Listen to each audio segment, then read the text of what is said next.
हरे कृष्ण भक्तों, आप सबका स्वागत है, आप सबका अभिनंदन और अभिवादन है। आप सभी श्रवण कर रहे हैं नारद व्यास संवाद श्रीमद् भागवत के प्रथम स्कंध के अंतर्गत। प्रारंभ में इस उपाख्यान का वर्णन हुआ है। वेदव्यास महाराज, जैसा कि आपने सुना है, सरस्वती नदी के तट पर ध्यानमग्न अपने शोक का कारण ढूंढ रहे थे, परंतु उन्हें पता नहीं चला। बहुत परिश्रम, बहुत ध्यान करने के उपरांत भी उन्हें पता नहीं चला। वेदों का विभाजन किया, ब्रह्मचर्य व्रत का पालन किया, गुरुजनों की आज्ञा का भी पालन किया, इतना सारा कुछ करने के उपरांत भी चित्त प्रसन्न नहीं हुआ। क्या कारण है?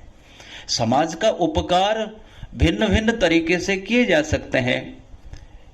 किसके सामर्थ्य है कोई रोटी बांटता है, किसके सामर्थ्य है कोई कपड़ा बांटता है, किसके सामर्थ्य है कोई विद्यादान करता है, किसके सामर्थ्य और कुछ है, कोई चिकित्सा करता है अथवा कराता है। पर वेदव्यास उन्होंने साहित्य के द्वारा, आध्यात्मिक लेख के द्वारा समाज का कल्याण करना चाहते थे। ये सबसे बड़ा उपकार। मित्रों, फिर भी वेदव्यास का मन प्रसन्न नहीं हुआ, अतः वो ध्यान के द्वारा अपने अंतःकरण में उसके कारण को ढूंढ रहे थे। असफल हुए। नारद जी का आगमन हुआ। नारद जी ने पहली मुलाकात में वेदव्यास को डांटने लगे। मित्रों, जिस शिष्य पर गुरु की डांट न पड़ी उसका जीवन बेसुधरा रहता है, उसके जीवन में कहीं सुधार नहीं होता। गुरु डांट करके और उनको उपदेश देकर उनको सुधारते हैं। अतः प्रथम मिलन में श्री नारद जी वेदव्यास से कहते हैं, आपने क्या किया? आपने उन्हीं कर्मों में उन लोगों को लगा दिया जिनकी प्रवृत्ति उन भोगों में है। जुगुप्सितम धर्म कृतेनुशासतः, भोगों में रोग का भय है। भोग ही सारे दुखों की जड़ है। बस आपने थोड़ा नियम बना करके लोगों को ये बता दिया कि किस प्रकार से भोग किया जाए, परंतु जन्म मृत्यु के चक्कर से, आवागमन के इस चक्र से आपने उद्धार का तो कोई स्पष्ट रूप से उनको बतलाया नहीं। इसलिए आप भगवान के नाम रूप यश का विपुल मात्रा में वर्णन करो, उसी से लोगों का कल्याण होगा। मित्रों, नारद जी कहते हैं, आपने जो नियम बनाया, आपने जो विधान दिया, उससे लोगों की भोग प्रवृत्ति और बढ़ जाएगी। परंतु जहां जहां आपने मना किया उस बात को तो लोग मानेंगे नहीं, उसकी अनदेखी कर देंगे। अतः आप भगवान की भक्ति के ऊपर विशेष साहित्य की रचना करो, जिससे लोगों का परम कल्याण हो सके। आगे कहते हैं, इसके अतिरिक्त यदि आप भगवान के गुण यश का वर्णन नहीं करोगे अथवा करने के लिए प्रेरित नहीं करोगे, प्रेरणा नहीं दोगे, परिणाम क्या होगा? ततोन्यथा किंचित यद विवक्षत पृथक दृश तत्कृतरूप नाम भी न कुत्रचित क्वापि च दुस्थिता मतिर लभेत वात हतनौरिवास्पदम। बहुत सुंदर तुलना के साथ, बहुत सुंदर उदाहरण के द्वारा नारद मुनि वेदव्यास को समझाना चाहते थे, और उनके इस उदाहरण के द्वारा संपूर्ण समाज को वो समझाना चाहते हैं। नारद जी, देखिए, यही तो गुरु की भूमिका है। मैंने पिछली बार भी यही कहा था कि गुरु शिष्य के दोषों को देखकर उनका सुधार करता है। इसलिए गुरु को महेश्वर कहा जाता है। महेश्वर जैसे ध्वंस करता है, संसार को ध्वंस करते हैं, प्रलय करते हैं, ऐसे ही शिष्य के अंतःस्थल पर, अंतःकरण में जो अवगुण है, जो बुराइयां हैं, गुरु उनको ध्वंस कर देते हैं। और ब्रह्मा जैसे सृष्टि का विधान, सृष्टि की रचना करते हैं, वैसे ही अपने आध्यात्मिक उपदेश के द्वारा शिष्य को नए जीवन गुरु देता है। और तीसरी बात है कि जैसे भगवान विष्णु विश्व का पालन करते हैं, वैसे गुरु उपदेश के माध्यम से एवं आश्रम आदि के द्वारा शिष्य को सुविधा देकर आध्यात्मिक मार्ग में उनको अग्रगति होने में सहायता देता है। इसलिए गुरु एक साथ ब्रह्मा, एक साथ विष्णु, एक साथ महेश्वर कहलाते हैं। इसका अर्थ ये नहीं है कि गुरु जी ब्रह्मा हो जाते हैं, विष्णु हो जाते हैं, महेश्वर हो जाते हैं, नहीं, उपलक्षण है। जैसे सृष्टि की रचना ब्रह्मा करते हैं, जैसे पालन विष्णु करते हैं, जैसे ध्वंस महेश्वर करते हैं, ऐसे शिष्य का पालन गुरु करते हैं। ऐसे शिष्य की रचना उनको एक नया स्वरूप गुरु देते हैं, और शिष्य के भीतर जो अवगुण है उनको ध्वंस कर देते हैं। नया मकान, नया भवन बनाओगे, जब पुराना भवन तुम्हारा ढहेगा, नष्ट होगा। यही तो हम गलती करते हैं, पुराना भवन को नष्ट करना, उसको ढहाना तो नहीं चाहते, परंतु नया भवन बनाने का सपना देखते हैं, ये गलती है। कचड़े वाली जिस कटोरी में कचड़ा भरा हुआ है उसको फेंको, कोई नई कटोरी लाओ, उसमें खीर परोसा जाए। इसीलिए गुरु की स्तुति में कहा जाता है, गुरु ब्रह्मा गुरु विष्णु गुरुदेव महेश्वर गुरुर साक्षात परब्रह्म तस्मै श्री गुरवे नमः।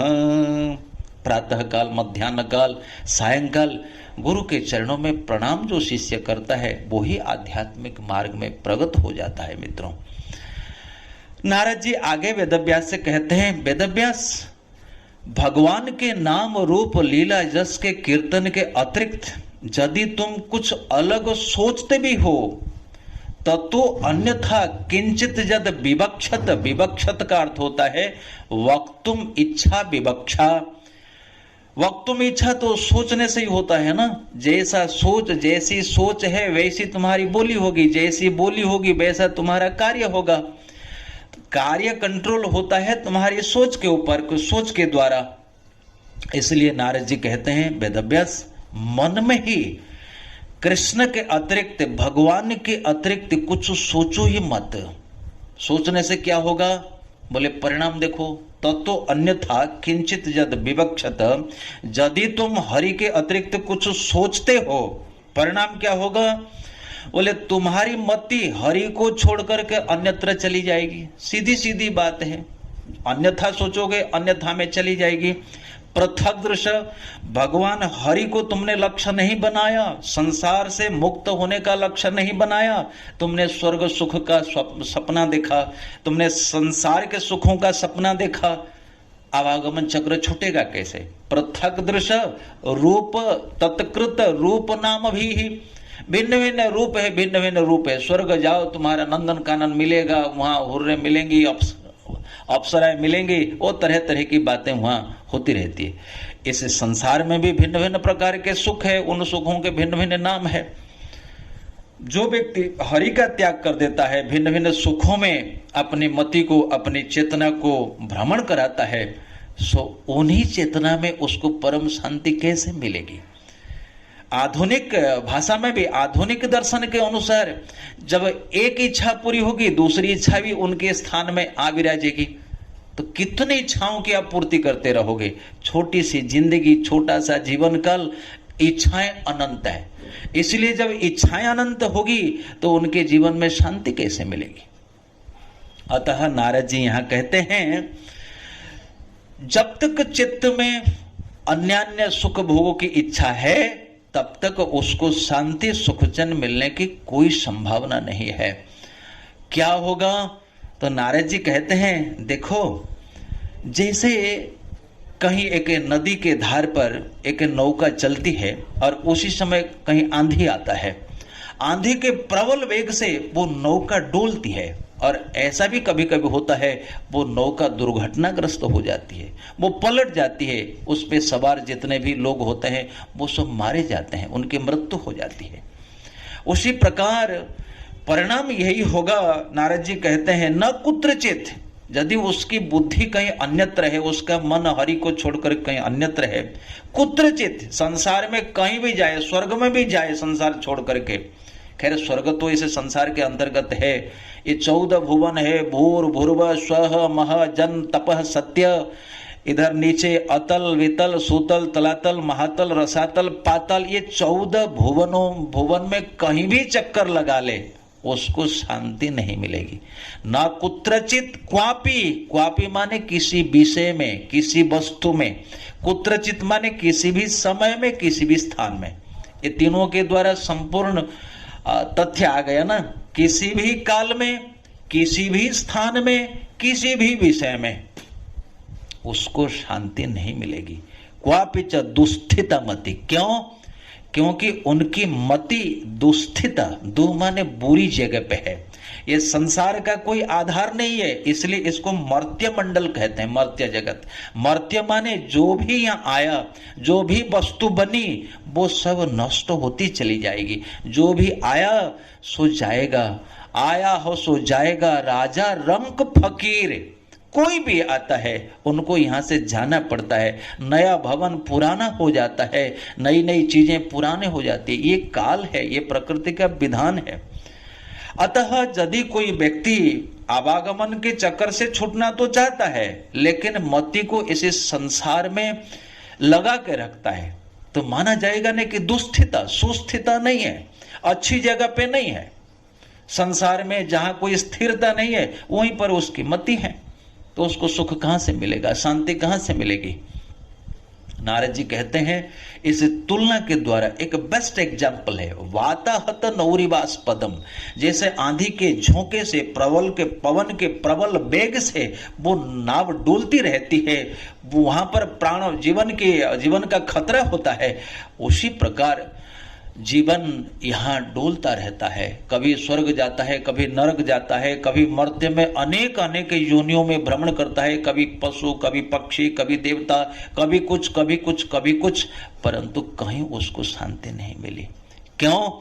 क्योंकि नौका के तले, नौका के नीचे जल का आधार है। जल पतला होता है, वो ठोस आधार नहीं दे सकता, इसलिए नौका डोलती है। नौका डोलने के पीछे कारण यही है क्योंकि उनका जो आधार है वो ठोस नहीं है, वो मजबूत नहीं है, इसलिए नौका डोलती रहती है। हमारा मन, हमारा चित्त जब ठोस आधार पर नहीं होगा तो स्वाभाविक है डोलता रहेगा, उनको दुख भोगना पड़ेगा। इस उदाहरण से समझ लीजिए, बिल्कुल परफेक्ट उदाहरण है। नारद जी भागवत के आदि में ही देते हैं। कई लोग प्रश्न करते हैं हम भगवान में हमारा मन भगवान में स्थिर नहीं होता। लगभग पंजाब में हम जाते हैं कथा के लिए, ऐसा प्रश्न अक्सर आता रहता है। मित्रों, ऐसे सस्ते में मत जाइए। मन को शांत करना, मन को एकाग्र करना हो तो भगवान हरि में लगाना पड़ेगा। संसार संबंधी देह, इससे चित्त को हटाना पड़ेगा। सस्ते का सौदा अच्छा नहीं होता, बिल्कुल अच्छा नहीं होता। यहाँ नारद जी बिल्कुल सस्ता मार्ग नहीं बताते हैं। भगवान को पाना है तो भगवान में मन को एकाग्र करना पड़ेगा, चित्त स्थिर करना पड़ेगा। चित्त को तुमने अन्य कहीं भटकाया। गीता में भगवान ने कहा व्यवसायत्मिका बुद्धि रेके कुरुनंदन बहुशाखा ह्यनंतास्व बुद्धयो अव्यवसाय नाम। और तुम्हारी बुद्धि में अनेक कल्पना है, अनेक सपना है, मोह निशा सब सोवन हारा देखे सपना विविध प्रकारा। ये करूंगा, वो करूंगा, वो करूंगा, ये करूंगा, करते करते प्राण समाप्त हो गए, बस कुछ ना कर सका। हताश में जीवन उसका समाप्त हो गया। लेकिन भक्त परम शांति को प्राप्त करता है। इसलिए इस उदाहरण से समझिए, मन को एकाग्र करना है तो मन को भगवान हरि में लगाना पड़ेगा। चित्त को शांत, और चित्त में प्रशांति चाहिए, मन में शांति चाहिए। मन में शांति का स्वरूप, रस का स्वरूप भगवान को लाना पड़ेगा। इसके अतिरिक्त वेद माता कहती है नान्य पंथा विद्यते अयनाय। इसके अतिरिक्त कोई पंथा नहीं है। कोई पंडित आए, कोई विद्वान आए, कोई बाबा आए, आपको कितना भी बहलाए, कितना भी बरगलाए, उनकी बातों में मत आना। भागवत परम शास्त्र है, ये साक्षात भगवान का श्री विग्रह है। और नारद जी प्रामाणिक भक्त है, ब्रह्मा जी के पुत्र है श्री नारद जी। ब्रह्मा जी के पिता नारायण, नारायण के पुत्र ब्रह्मा, ब्रह्मा के साक्षात पुत्र नारद। नारद शब्द का अर्थ क्या है? ना माने ज्ञान, नारायण संबंधी ज्ञान को ना कहते हैं। नारायण संबंधी ज्ञान को नार कहते हैं। नार, द माने देना, ददाति, नारम ददाति इति स नारदः, जो जीवात्मा के हृदय में नारायण संबंधी ज्ञान को दे दे, उनके जन्म मृत्यु के चक्कर को सदा के लिए समाप्त कर दे, उनको कहते हैं नारद। माने जिनका उपदेश रद्द ना हो। नारद इस भी का अर्थ है नारद, अर्थात जिनका उपदेश सदैव हरा भरा, सदैव जीव के उपकार के लिए है।